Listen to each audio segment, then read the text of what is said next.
Welcome to section 4.4, tangent planes, normal lines, and linear approximations. I'm going to have to jump ahead to a little bit of stuff in section 4.6 in order to do this section the way it should be done. So I'm going to handle it a little bit differently than your book does. And we're going to start by taking surfaces that are given to us as z equals f of xy and rewriting them as level surfaces. So we're going to subtract z and write them as big F of xyz equals 0. And the reason why we want to do that is because the gradient of a level surface is going to be normal to the level surface. What's the gradient? The gradient of a function is a vector, and the way you get that vector is by taking the partial derivatives. So let's just jump into an example, because this is all very confusing in the abstract. So suppose f of xy equals y cubed, and we want to find a unit normal to the surface at a point. All right, so step one, we're going to make a level surface. Let big F be, so this is big F of xyz, I'm just going to abbreviate with big F, be y cubed minus z. So I'm going to move the z over. And then I'm going to take the gradient, del f.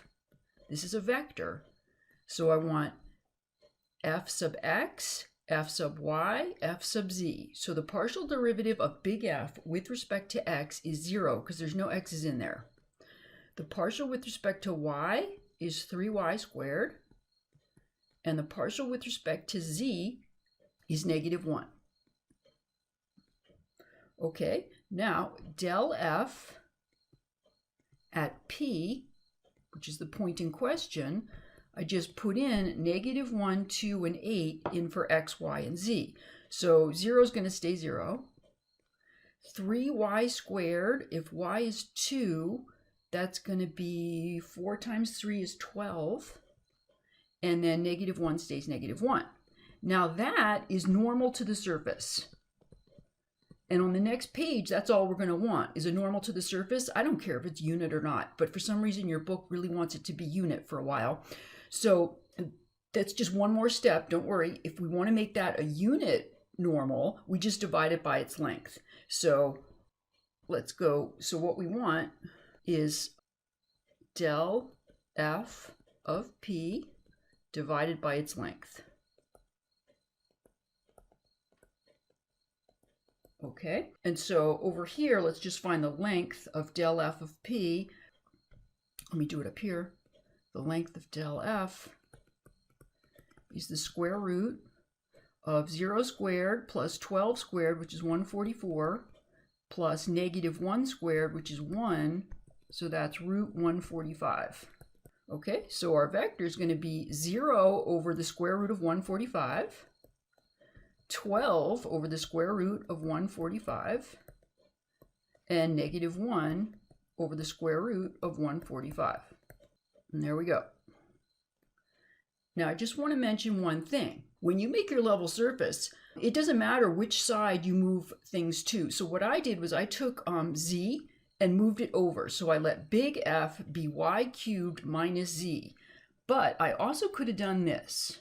Let big F equals z minus y cubed. I could have brought the y cubed over to the left. Okay, and what would happen there? Then I would get del f equal partial with respect to x is 0, partial with respect to y would be -3y squared, partial with respect to z would be 1. And then del f at P would just be the negative of what I got before. It would be 0, -12, +1. But that's fine, because that's still normal. Imagine, here's my surface up here. Del f is sticking out like that. Well, negative del f is still going to be normal. It's just going to go in the other direction. So just, what I usually do is I move the z over, or I do what's easiest. But once you make a decision and decide what side you're moving stuff to, stick to that and you'll be fine. Okay, let's do another example. In this example, the surface is already given to us as a level surface. There's already a big F defined, And we're told in the problem that the surface is big F equals 0. So we don't have to define a big F. So step 1 we don't have to do. So now we just need the gradient, and then we need to find the gradient at the point and divide by its length. So del F is, okay, I want the partial with respect to x. So this is just practice in taking derivatives. The derivative of cosine pi x is negative pi sine pi x. And then let's see, then I want plus, that's an x, plus a z comes down, z e to the x z. And then the partial with respect to x of yz minus 4 is 0. So that's the partial with respect to x. Then the partial with respect to y is, all right, that part's 0, that's 0, so I just get z. And then the partial with respect to z is, I'm looking at this part, that's going to give me x e to the x z, because x is constant with respect to z, and then plus y. So that's del f. And now I want del f at p, and p is 0, 1, 2. So if x is 0, that's nice because sine of 0 is 0.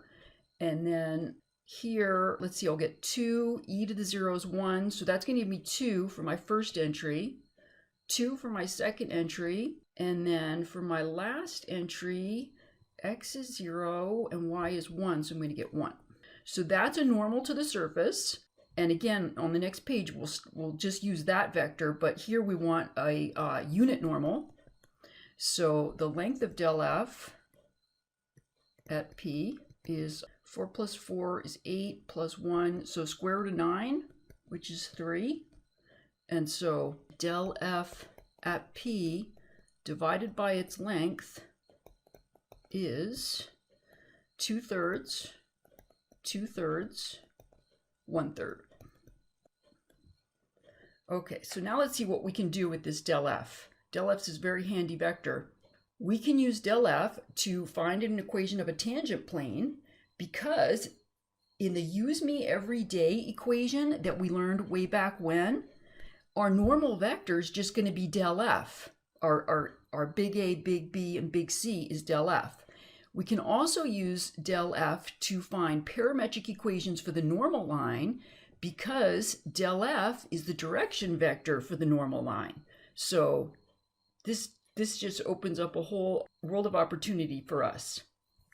So let's start with an example. Find an equation of the tangent plane and parametric equations for the normal line to this surface at this point.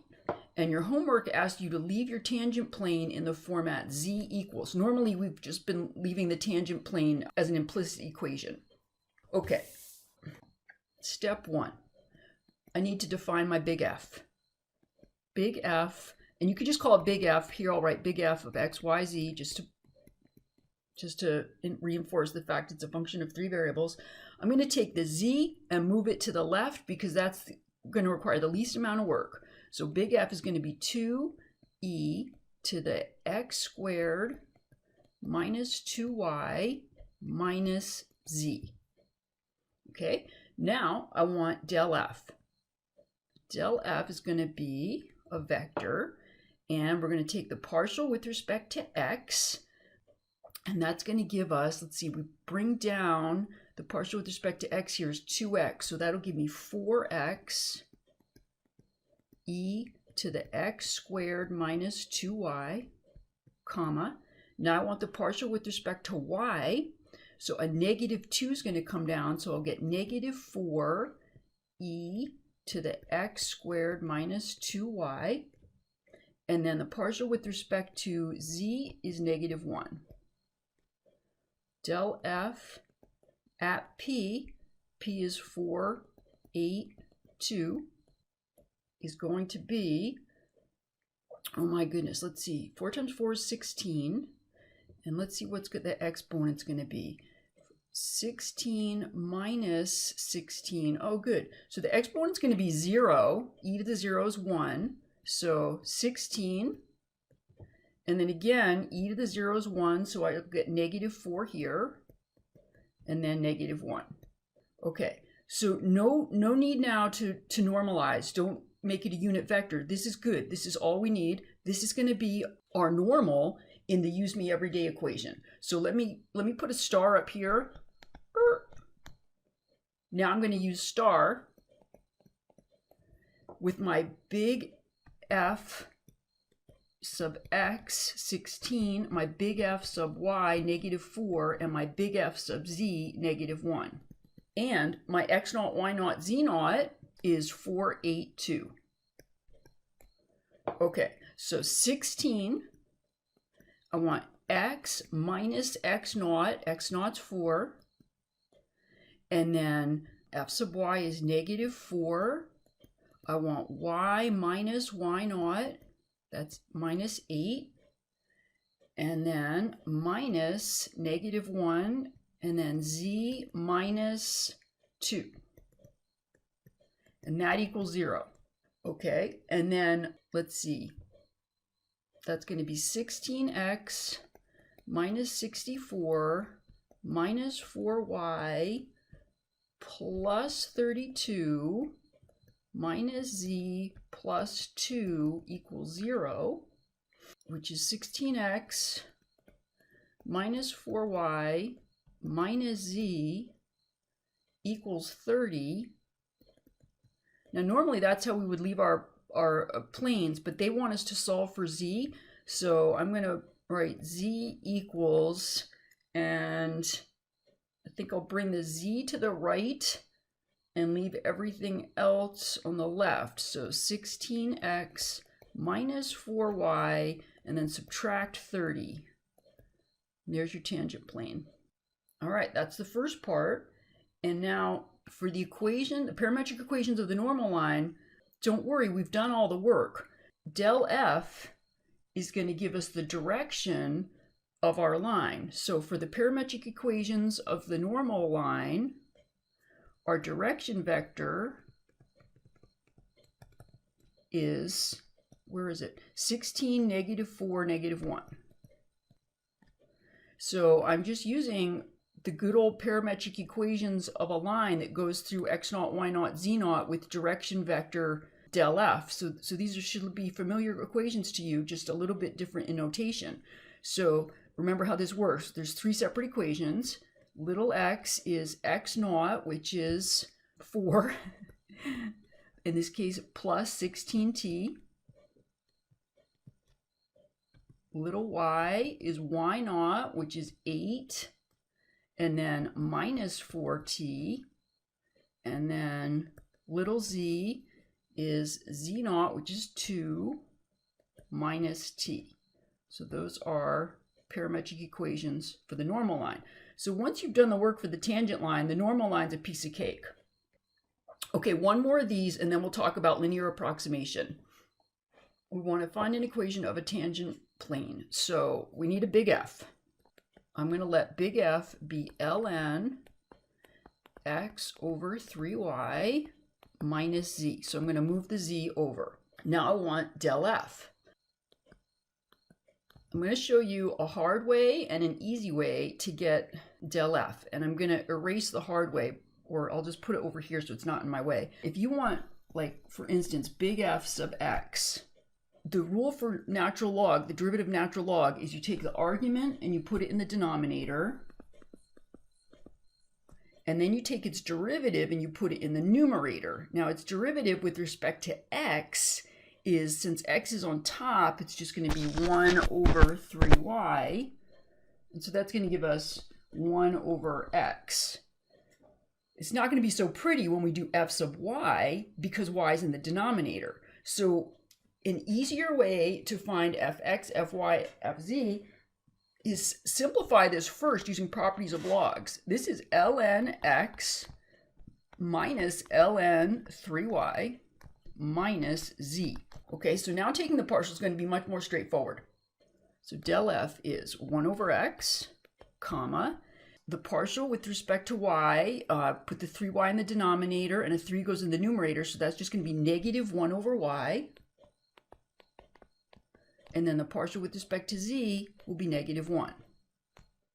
So del f at p, and p is e 1/3 1, it's going to be 1 over e, comma, -1 over 1/3 would be -3, and there's nothing to plug in for z because -1 is just always -1. So that's my normal vector, that's my n, and my x0, y0, z0 is e 1/3 1. So I'm going to use the equation that had a star on it on the previous page. I want 1 over e, x minus e, minus 3, and then y minus 1/3, and then minus z minus 1. And I set that equal to 0. And now I'm going to solve for z. So that's 1 over ex minus 1 minus 3y plus 1 minus z plus 1, and that equals 0. So now when I solve for z, I get z equals 1 over ex minus 3y plus 1. And there you go.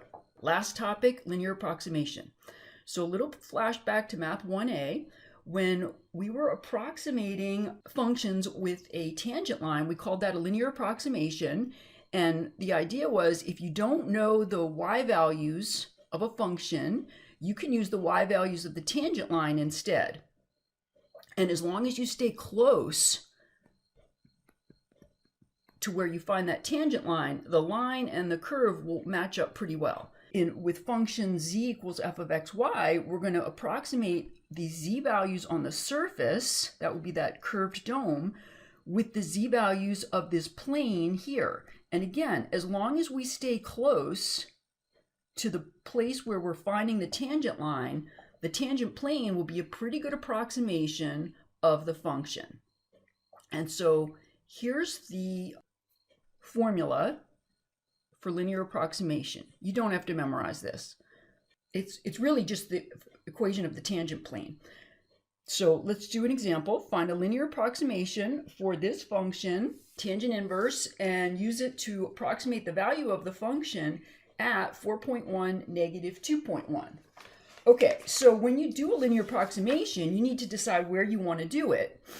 You need an x0, y0. Now, if we want values of the function close to this point, just pick the closest point that has integer values. So I would pick 4, -2. Just for arithmetic reasons, those are integer values, and they're as close as I can get to 4.1, -2.1. So that's my x0, y0. I'm going to need, so I'm looking up at the formula here. I'm going to need an fx at x0, y0, and I'm going to need an fy. So first let's just find fx. Here's f, tangent inverse. Remember the rule for tangent inverse, the derivative. Let's see. Just with respect to, like if it's a function of x, d by dx, tangent inverse of u of x is u prime over 1 plus u squared. All right, so the partial with respect to x is going to be, I want the partial of the argument here with respect to x is going to be it's going to be y squared. So that goes on top. And on the bottom, I want 1 plus this whole argument squared. X, y squared minus 15 squared. Just leave it like that. There's nothing good will come of multiplying that out. F sub y is going to be almost, okay, it's going to have the same denominator. 1 plus xy squared minus 15 squared. But the numerator will be the partial derivative of this with respect to y, which is 2xy. Okay, now I want f sub x at my x0, y0, which is 4, -2. And I want fy at that same spot. So I'm just kind of gathering the ingredients I'm going to need in that formula L at the top. Well, actually, I brought it down here, so now we can see it right here. Right now, I'm working on these coefficients. Okay, so the nice thing is, this is rigged, so when I put 4 in for x and negative 2 in for y, this is going to be 16 minus 15 is 1, so the denominator will be 2, which is nice.